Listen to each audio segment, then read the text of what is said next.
friends, welcome back to my channel. അപ്പോൾ ഞാൻ class 10th Kerala syllabus class 10th ഫിസിക്സിൽ last എടുത്തിരുന്ന ടോപ്പിക് എന്ന് പറഞ്ഞത് resistors in series and parallel ആണ്. അപ്പോൾ അതിനുശേഷം നിങ്ങളുടെ ടെക്സ്റ്റ് ബുക്കിൽ വരുന്ന നെക്സ്റ്റ് ടോപ്പിക് എന്ന് പറഞ്ഞാൽ ഹീറ്റിംഗ് ഇഫക്റ്റ് ഓഫ് ഇലക്ട്രിസിറ്റിൻ്റെ യൂസസ്. അപ്പോൾ heating effect of electricity, Joule's law of heating ഒക്കെ മുന്നത്തെ വീഡിയോസിൽ ഞാൻ എക്സ്പ്ലെയിൻ ചെയ്തതാണ്. ഇനി അത് യൂസ് ചെയ്തിട്ട് എങ്ങനെയാണ് യൂസ് ചെയ്തിട്ടുള്ള അപ്ലയൻസുകളോ അതിലെങ്ങനെയാണ് അതിൻ്റെ വർക്കിംഗ് വരുന്നത് എന്നുള്ളതൊക്കെയാണ് ഈ ടോപ്പിക്കിൽ പഠിക്കുന്നത്. അതായത് ഹീറ്റിംഗ് എഫക്റ്റ് ഓഫ് ഇലക്ട്രിസിറ്റിൻ്റെ യൂസസ്. ഓക്കെ, അപ്പോൾ electric heating appliances, instruments making use of heating effect of electric current.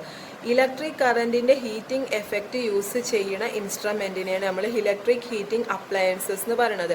അതിലവർ use ചെയ്യണമെന്ന് പറഞ്ഞാൽ ഹീറ്റിംഗ് എഫക്റ്റ് ഓഫ് ഇലക്ട്രിസിറ്റിയാണ്. അങ്ങനെയുള്ള ഇൻസ്ട്രുമെൻറ്റ്സിനെയാണ് ഇലക്ട്രിക് ഹീറ്റിംഗ് അപ്ലയൻസസ് എന്ന് വിളിക്കുന്നത്. പിന്നെ അതിൽ നടക്കുന്നത് എന്താണെന്ന് വെച്ചാൽ ഇലക്ട്രിക്കൽ എനർജി ഹീറ്റ് എനർജി ആയിട്ട് കൺവേർട്ട് ചെയ്യുകയാണ്. Electrical energy is converted to heat energy. പിന്നെ അതിനുള്ളിൽ എന്തൊക്കെ വരണമെന്നുള്ളതാണ്. ഹീറ്റിംഗ് കോയിൽ ഉണ്ട്, നിക്രോം ഉണ്ട്. ഹീറ്റിംഗ് കോയിൽ എന്ന് പറഞ്ഞു കഴിഞ്ഞാൽ അതിൻ്റെ ഫിഗർ നിങ്ങളുടെ ടെക്സ്റ്റ് ബുക്കിലുണ്ട്. പിന്നെ നിക്രോം എന്ന് പറഞ്ഞത് അതൊരു അലോയ് ആണ്. അതായത് നിക്കലും ക്രോമിയും അയേണും കൂടിയും ചേർന്നിട്ടുള്ള ഒരു അലോയ് ആണ് നിക്രോം. അതിൻ്റെ പ്രോപ്പർട്ടീസ് എന്ന് പറഞ്ഞത്, നിക്രോമിൻ്റെ പ്രോപ്പർട്ടീസ് എന്ന് പറഞ്ഞത്, അല്ലെങ്കിൽ നിക്രോം എന്തുകൊണ്ടാണ് നമ്മൾ ഇങ്ങനെയുള്ള ഡിവൈസുകളിൽ യൂസ് ചെയ്യണമെന്ന് വെച്ചാൽ അത് നിക്രോമിന് high resistivity, high melting point, അതുപോലെ ability to remain in red hot condition for a long time without getting oxidized. അതായത് കുറേ നേരം നമുക്ക് ആ നിക്രോമിന് റെഡ് ഹോട്ട് കണ്ടീഷനിൽ നിൽക്കാൻ കഴിയും. അതായത് ഓക്സിഡൈസിങ് നടക്കാതെ തന്നെ ഒരുപാട് നേരം റെഡ് ഹോട്ട് കണ്ടീഷനിൽ നിൽക്കാൻ കഴിയുന്ന ഒരു അലോയ് ആണ് നിക്രോം എന്ന് പറഞ്ഞത്. അപ്പോൾ അതാണ് വേറെ പ്രോപ്പർട്ടി. പിന്നെ അതിൽ തെർമൽ എക്സ്പാൻഷൻ എന്ന് പറഞ്ഞത് വളരെ നെഗ്ലിജിബിൾ ആണ്. തെർമൽ എക്സ്പാൻഷൻ എന്ന് പറഞ്ഞാൽ ആണ് ഞാൻ ഈ റെഡിങ്ങിൽ എഴുതിയിട്ടുള്ളത്. എന്ന് പറഞ്ഞത് tendency of matter to change its shape, area, volume and density in response to change in temperature. അതായത് ഒരു മാറ്ററിന് അതിൻ്റെ ഷേപ്പോ ഏരിയയോ അല്ലെങ്കിൽ വോളിയോ അല്ലെങ്കിൽ ഡെൻസിറ്റിയോ, അതായത് ടെമ്പറേച്ചർ കൂടുക അല്ലെങ്കിൽ കുറയുക, അതായത് ചേഞ്ച് ഇൻ ടെമ്പറേച്ചറിന് ചേഞ്ച് അനുസരിച്ചിട്ട് ഒരു മാറ്ററിൻ്റെ ഷേപ്പ്, ഏരിയ, വോളിയം, ഡെൻസിറ്റി ഇതിലേതിനെങ്കിലും ഒന്നിനൊരു ചേഞ്ച് വരിക, അതിനെയാണ് നമ്മൾ തെർമൽ എക്സ്പാൻഷൻ എന്ന് പറയണത്. അപ്പോൾ ഇതാണ് നിക്രോമിൻ്റെ പ്രോപ്പർട്ടീസ്. അപ്പോൾ ഇതിൽ ജസ്റ്റ് എന്താണ് ഇലക്ട്രിക് ഹീറ്റിംഗ് അപ്ലയൻസസ് എന്ന് പറഞ്ഞു കഴിഞ്ഞാൽ എന്താണ്, അതായത് heating effect of electric current use ചെയ്തിട്ട് വർക്ക് ചെയ്യുന്ന അപ്ലയൻസ് ആണ് ഇലക്ട്രിക് ഹീറ്റിംഗ് അപ്ലയൻസസ്. പിന്നെ അതിൽ ഇലക്ട്രിക്കൽ എനർജി ഹീറ്റ് എനർജി ആയിട്ട് കൺവേർട്ട് ചെയ്യണം. പിന്നെ അതിൻ്റെ ഉള്ളിലുള്ളത് ഹീറ്റിംഗ് കോയിൽ ഉണ്ട്, നിക്രോം ഉണ്ട്. അപ്പം നിക്രോം എന്താണെന്ന് ഇത് നോട്ട് ചെയ്യണം. നിക്രോം എന്ന് പറഞ്ഞാൽ നിക്കൽ, ക്രോമിയം, അയേണിൻ്റെ അലോയ് ആണ്. പിന്നെ അതിൻ്റെ പ്രോപ്പർട്ടീസ് ഇത് ജസ്റ്റ് നോട്ട് ചെയ്ത് വെക്കുക. റെസിസ്റ്റിവിറ്റി കൂടുതലാണ്, മെൽറ്റിംഗ് പോയിന്റ് കൂടുതലാണ്. അപ്പോൾ നിങ്ങൾക്ക് അറിയാം റെസിസ്റ്റിവിറ്റി എന്താ, മെൽറ്റിംഗ് പോയിന്റ് എന്താണെന്നൊക്കെ അറിയാം. അപ്പോൾ റെസിസ്റ്റിവിറ്റി, മെൽറ്റിംഗ് പോയിന്റ്, അതുപോലെ തന്നെ ഈ ഒരു കണ്ടീഷൻ ഒരുപാട് നേരം റെഡ് ഹോട്ട് കണ്ടീഷനിൽ നിൽക്കാൻ കഴിയണ ഒരു ഇതുണ്ട്, അതിന് ഒരു പ്രോപ്പർട്ടി ഉണ്ട്. അതും കൊണ്ട് അതേപോലെ തന്നെ തെർമൽ എക്സ്പാൻഷൻ നെഗ്ലിജിബിൾ, ഇതും കൊണ്ടാണ് നമ്മൾ എന്ത് യൂസ് ചെയ്യണത്, നിക്രോം യൂസ് ചെയ്യണത്. ഇനി നെക്സ്റ്റ് ടോപ്പിക് എന്ന് പറയുന്നത് സേഫ്റ്റി ഫ്യൂസ്. അപ്പോൾ next topic safety fuse. Fuse എന്ന് പറഞ്ഞത് എന്താണ്? It is a device working on heating effect of electric current. Electric കറൻറ്റിൻ്റെ ഹീറ്റിംഗ് എഫക്റ്റ് വെച്ച് വർക്ക് ചെയ്യുന്ന ഒരു ഡിവൈസാണ് ഇലക്ട്രിക് ഫ്യൂസ്. അതിൻ്റെ മെയിൻ പാർട്സ് എന്ന് പറഞ്ഞാൽ ഫ്യൂസ് വയർ ഉണ്ട്. ഫ്യൂസ് വയറിൻ്റെ പ്രോപ്പർട്ടീസ് എന്ന് പറഞ്ഞാൽ it has relatively low melting point വളരെ കുറവാണ്. അതുപോലെ തന്നെ it should be used in accordance with the current flowing through it. അതിലൂടെ ഫ്യൂസ് വയറിലൂടെ എത്രത്തോളം കറൻറ്റ് ഫ്ലോ ചെയ്യണോ അതനുസരിച്ചിട്ട് വേണം നമ്മൾ ഈ ഫ്യൂസ് വയർ സെലക്ട് ചെയ്യാൻ വേണ്ടിയിട്ട്. അപ്പോൾ ഇതാണ് ജസ്റ്റ് ഫ്യൂസ് വയറിൻ്റെ ഇൻട്രൊഡക്ഷൻ എന്ന് പറയുന്നത്. ഇനി എങ്ങനെയാണ് fuse wire safety fuse work ചെയ്യണമെന്നുള്ളത്. അതിൽ വർക്കിംഗ് എന്ന് പറഞ്ഞാൽ ഇതിവിടെ ശ്രദ്ധിക്കുക, ഫസ്റ്റ് ഞാൻ വായിച്ചു തരാം. When current passes through the circuit A small amount of heat is generated in the fuse wire. ഒരു സർക്യൂട്ടിലൂടെ കറന്റ് പാസ് ചെയ്യുമ്പോൾ ഫ്യൂസ് വയർ ഇവിടെ ഒരു small amount of heat fuse വയറിൽ ജനറേറ്റ് ചെയ്യുന്നുണ്ട്. നമുക്കറിയാം ഫ്യൂസ് എന്ന് പറഞ്ഞത് എവിടെയാണ് കണക്ട് ചെയ്യണം, വീടുകളിലൊക്കെ ഫ്യൂസ് എവിടെയാണ് കണക്ട് ചെയ്യണമെന്ന് അറിയാം. അപ്പോൾ ആ സർക്യൂട്ടിൽ ഒരു കറന്റ് പാസ് ചെയ്യണമെന്നുണ്ടെങ്കിൽ അതിലുള്ളൊരു ചെറിയ എമൗണ്ട് ഹീറ്റ് ജനറേറ്റ് ചെയ്യും. This will transmit to the surrounding. ആ ജനറേറ്റ് ചെയ്ത ഹീറ്റ് സറൗണ്ടിങ്സിലോട്ട് ട്രാൻസ്മിറ്റ് ചെയ്യും. When current exceeds the permissible limit excessive heat is generated. അപ്പോൾ സാധാരണ ലിമിറ്റിൻ്റെയും അപ്പുറം ഒരു കറന്റ് ഒരു സർക്യൂട്ടിലൂടെ പാസ് ചെയ്യണമെന്നുണ്ടെങ്കിൽ ആ ജനറേറ്റ് ചെയ്യണ ഹീറ്റിൻ്റെ എമൗണ്ട് കൂടും. കൂടുതൽ എമൗണ്ട് ഹീറ്റ് അവിടെ ജനറേറ്റ് ചെയ്യും. Since more heat is generated in unit time than the heat transmitted the fuse wire melts. അതായത് കൂടുതൽ ഒരു യൂണിറ്റ് ടൈമിൽ കൂടുതൽ ഹീറ്റ്, അതായത് ഹീറ്റ് ട്രാൻസ്മിറ്റ് ചെയ്യേണ്ടതിൻ്റെ അപ്പുറം കൂടുതൽ ഹീറ്റ് അവിടെ ട്രാൻസ്മിറ്റ് ചെയ്യുകയാണെന്നുണ്ടെങ്കിൽ ദ ഫ്യൂസ് വയർ എന്ത് സംഭവിക്കും? ആ ഫ്യൂസ് വയറിന് ഫ്യൂസ് വയർ വിൽ മെൽറ്റ്. അതായത് ഒരു ലിമിറ്റ് ഉണ്ട്. ഒരു ഫ്യൂസ് വയറിലൂടെ ഒരു കറണ്ടിന് പാസ് ചെയ്യാൻ പറ്റണ ഒരു ലിമിറ്റ് ഉണ്ട്.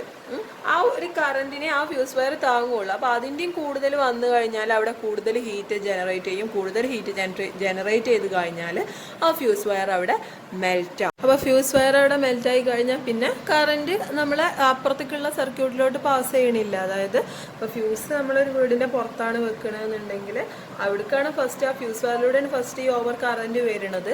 അപ്പോൾ കൂടുതൽ കറണ്ട് ലിമിറ്റിൻ്റെ അപ്പുറം കറണ്ട് വന്നു കഴിഞ്ഞാൽ ആ ഫ്യൂസ് വയർ അവിടെ മെൽറ്റായി കഴിഞ്ഞാൽ അത് ബ്രേക്ക് ആയി കഴിഞ്ഞാൽ പിന്നെ അപ്പുറത്തേക്ക് പിന്നെ കറണ്ട് പിന്നെ ഫ്ലോ ഇല്ല. കറണ്ട് മൊത്തത്തിൽ അവിടെ ഇല്ലാതാവും. ഫ്ലോ നടക്കണില്ല.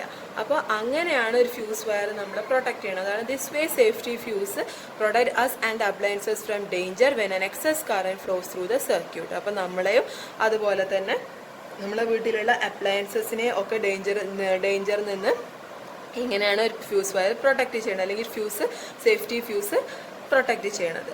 ഇനി intensity of electric current differs from one appliance to another. ഓരോ അപ്ലയൻസിനും വേണ്ട ആവശ്യമുള്ള കറണ്ടിൻ്റെ ഇൻറ്റൻസിറ്റി എന്ന് പറയുന്നത് ഡിഫറെൻ്റ് ആണ്. Hence fuse wire of appropriate ampere should be selected. അപ്പോൾ നമ്മളൊരു ഫ്യൂസിൻ്റെ ഉള്ളിൽ ഫ്യൂസ് വയർ സെലക്ട് ചെയ്യണ സമയത്ത് ഓരോന്നിനും എത്രത്തോളം കറണ്ട് ആവശ്യമാണ് അതനുസരിച്ചിട്ട് വേണം നമ്മൾ ആ ഫ്യൂസ് വയർ സെലക്ട് ചെയ്യാൻ വേണ്ടി. ഇനി precautions to be taken while connecting fuse wire connect ചെയ്യണ സമയത്ത് നമ്മൾ എന്തൊക്കെ പ്രിക്വേഷൻസ് എടുക്കണം എന്നുള്ളതാണ് next topic. First one, ends of fuse wire must be connected firmly at appropriate points. നമ്മൾ ആ ഫ്യൂസ് വയറിൻ്റെ രണ്ട് എൻഡുകൾ എന്ന് പറഞ്ഞാൽ അപ്രോപ്രിയേറ്റ് പോയിന്റ്സിൽ കണക്ട് ചെയ്യണം. പിന്നെ fuse wire should not project out of the carrier ബേസിൽ നിന്ന് അതിൻ്റെ ഉള്ള കാരിയർ ബേസിൽ നിന്ന് അത് പുറത്തേക്ക് പ്രൊജക്റ്റ് ചെയ്ത് നിൽക്കാൻ പറ്റൂല. പിന്നെ use the fuse wire of A proper amperage. എത്രത്തോളം ആംബിയറേജ് കറണ്ടാണ് ആവശ്യമുള്ളത് അതനുസരിച്ചുള്ള ഫ്യൂസ് വയർ നമ്മൾ സെലക്ട് ചെയ്യുക. അപ്പോൾ ഇതാണ് ഇതിൻ്റെ പ്രിക്വേഷൻസ്. ഓക്കെ, ഇനി നെക്സ്റ്റ് പേജ് നമ്പർ 20 ക്വസ്റ്റ്യൻസ് നമുക്ക് എക്സ്പ്ലെയിൻ ചെയ്യാം. അതിൽ ഫസ്റ്റ് ക്വസ്റ്റ്യൻ എന്ന് പറഞ്ഞാൽ which are the circumstances that cause high electric current leading to the melting of fuse wire. ഒരു ഫ്യൂസ് വയർ മെൽറ്റ് ചെയ്യാൻ വരുന്ന ഏതൊക്കെയാണ് സിറ്റുവേഷൻസ് എന്നുള്ളത് അറിയാം. ഫസ്റ്റ് അതിൻ്റെ ആൻസർ എന്ന് പറഞ്ഞാൽ ഓവർലോഡിങ് അല്ലെങ്കിൽ ഷോർട്ട് സർക്യൂട്ട്.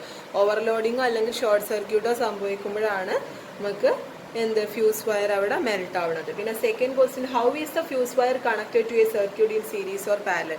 സീരീസിലാണോ പാരലലിലാണോ ഫ്യൂസ് വയർ കണക്ട് ചെയ്യാന്ന് പറഞ്ഞതിന് ആൻസർ സീരീസിലാണ്. പാരലല്ല, സീരീസ് ആയിട്ട്. കാരണം ഒന്നിച്ചല്ലേ കറണ്ട് വരുന്നത്. അപ്പോൾ ഇൻ കേസ് ആ ഓവർ കറണ്ട് വന്നു കഴിഞ്ഞാൽ നമുക്ക് ആ സീരീസിൽ കൊടുത്താലേ ഫുള്ള് എന്ത് സംഭവിക്കുള്ളൂ, ആ വയർ മെൽറ്റ് ആവുള്ളൂ. അതല്ല പാരലലാണെന്നുണ്ടെങ്കിൽ കറണ്ട് അവിടെ ഡിവൈഡ് ആവും. സീരീസ് ആവുമ്പോഴേ കറണ്ട് സെയിം ആവണുള്ളൂ. അപ്പോൾ സീരീസ് ആയിട്ട് തന്നെ കണക്ട് ചെയ്യണം. പിന്നെ next question, you know that according to Joule's law more heat will be produced when electric current is increased. What happens to the fuse wire due to this. അപ്പോൾ അവർ പറയണത് Joule's law പ്രകാരം കൂടുതൽ heat produce ചെയ്യുകയാണെന്നുണ്ടെങ്കിൽ അവിടെ when electric current increase ചെയ്യുമ്പോൾ കൂടുതൽ heat അവിടെ പ്രൊഡ്യൂസ് ചെയ്യണമെന്നുള്ളതാണ് ജൂൾസ് ലോയിൽ പറയണത്. അങ്ങനെയാണെന്നുണ്ടെങ്കിൽ ആ ഫ്യൂസ് വയറിന് എന്ത് സംഭവിക്കും? Fuse wire will melt. ഇനി when heat is generated why does the fuse wire melt. Heat generate ചെയ്യുമ്പോൾ എന്തുകൊണ്ടാണ് ഈ ഫ്യൂസ് വയർ മെൽറ്റ് ആവണമെന്നുള്ളത്. അതിൻ്റെ answer, melting point of fuse wire is lower than that of other metal. ബാക്കിയുള്ള മെറ്റൽസിനെ compare ചെയ്യുമ്പോൾ fuse വയറിൻ്റെ മെൽറ്റിംഗ് പോയിന്റ് എന്ന് പറഞ്ഞത് കുറവാണ്. അതുകൊണ്ട് ഒരു ചെറിയൊരു എമൗണ്ട് ഹീറ്റ് അവിടെ കൂടിക്കഴിഞ്ഞാൽ, അല്ലെങ്കിൽ കറണ്ട് ചെറിയ എമൗണ്ട് കൂടിക്കഴിഞ്ഞാൽ ഹീറ്റ് അതിനനുസരിച്ച് ഹീറ്റും കൂടും, അതനുസരിച്ച് അവിടെ മെൽറ്റിംഗ് സംഭവിക്കും. പിന്നെ next question, when the fuse wire melt the circuit is broken, what happens to the current in the circuit. Fuse wire melt ചെയ്താൽ അവിടെ സർക്യൂട്ട് ബ്രേക്ക് ആവും. അപ്പോൾ ആ സർക്യൂട്ടിലുള്ള കറന്റിന് എന്ത് സംഭവിക്കും എന്നുള്ളത്. അതിന് answer the flow of current in the circuit stop simultaneously with the melting of fuse wire. ആ ഫ്യൂസ് വയർ അവിടെ മെൽറ്റ് ചെയ്താൽ പിന്നെ അപ്പുറത്തേക്ക് കറണ്ട് പാസ് ചെയ്യൂല, ആ കറന്റിന്റെ ഫ്ലോയും അവിടെ സ്റ്റോപ്പ് ആവും. ഇനി next question, why is the fuse used in a circuit called safety fuse? Explain. The current in the circuit may increase due to reasons such as short circuit, overload, excess flow of current or any other problems in the insulation.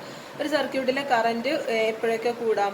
അല്ലെങ്കിൽ short circuit, അല്ലെങ്കിൽ overload വരികയാണെങ്കിൽ, അല്ലെങ്കിൽ excess flow of current, അല്ലെങ്കിൽ or any problems in the insulations. അപ്പോൾ ഈ കേസുകളിലൊക്കെ ഒരു സർക്യൂട്ടിലെ കറണ്ട് ഇൻക്രീസ് ചെയ്യും.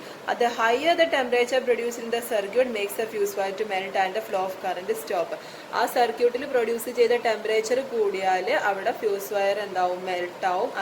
അതോടെ അവിടെ കറണ്ട് ഫ്ലോ ചെയ്യുന്നത് സ്റ്റോപ്പ് ആവും. Das the circuit and appliances are protected. അപ്പോൾ എങ്ങനെയാണ് സർക്യൂട്ടിനെയും നമ്മുടെ വീട്ടിലുള്ള അപ്ലയൻസിനെയും ഫ്യൂസ് വയർ അല്ലെങ്കിൽ സേഫ്റ്റി ഫ്യൂസ് പ്രൊട്ടക്റ്റ് ചെയ്യണം. അപ്പോൾ ഇത്രയേ ഉള്ളൂ സേഫ്റ്റി ഫ്യൂസിൻ്റെ ഈ ഒരു ടോപ്പിക്കിലെ എക്സ്പ്ലനേഷനോ ക്വസ്റ്റ്യൻസ് ഞാൻ ഡിസ്കസ് ചെയ്തിട്ടുണ്ട്. അപ്പോൾ നെക്സ്റ്റ് സെക്ഷൻ ഞാൻ നെക്സ്റ്റ് വീഡിയോയിൽ എക്സ്പ്ലെയിൻ ചെയ്യണതാണ്. അപ്പോൾ എന്തെങ്കിലും ഡൗട്ട്സ് ഉണ്ടെന്നുണ്ടെങ്കിൽ കമൻറ്റ് ചെയ്യുക, ഞാൻ റീപ്ലൈ തരാം. പിന്നെ ഇനി നെക്സ്റ്റ് വീഡിയോസ് ഒബ്റ്റെയിൻ ചെയ്യാൻ വേണ്ടിയിട്ട് ഈ ചാനൽ സബ്സ്ക്രൈബ് ചെയ്യുക. സബ്സ്ക്രൈബ് ചെയ്യുമ്പോൾ അടുത്തുള്ള ബെൽ ബട്ടണും കൂടി ക്ലിക്ക് ചെയ്ത് കഴിഞ്ഞാൽ നിങ്ങൾക്ക് ഞാൻ ഓരോ വീഡിയോസ് ഇടുമ്പോൾ അതിന് നോട്ടിഫിക്കേഷൻ ലഭിക്കും. Okay, thank you, by.